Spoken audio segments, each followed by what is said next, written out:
বন্যা পরিস্থিতি সরেজমিনে দেখতে জেলা সফরে মুখ্যমন্ত্রী মমতা বন্দ্যোপাধ্যায়। কোথায় যাবেন, কাদের সঙ্গে বৈঠক রয়েছে, কিভাবে তিনি দেখবেন, কিভাবে প্রশাসন কাজ করছে জানবো। আমার সঙ্গে রয়েছেন সহকর্মী আবির। আবির, দেখো, আজকে থেকে জেলা সফরে তিনি থাকবেন।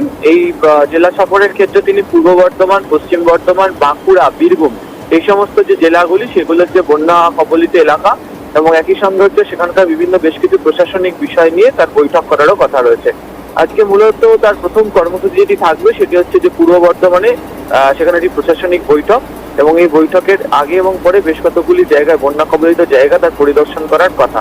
এছাড়া হচ্ছে পশ্চিম বর্ধমান এবং বাঁকুড়ার যে সীমান্ত এলাকা বড়জোড়া, সেখানেও আমরা জানি যে বৃষ্টির কারণে বা বন্যার কারণে সমস্যা তৈরি হয়েছিল, সেই জায়গাতেও তিনি যাবেন, পরিদর্শন করবেন।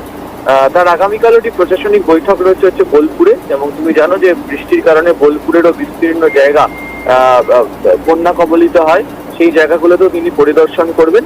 এছাড়া বেশ কতগুলি আধিকারিকদের বৈঠক করারও তার কথা রয়েছে।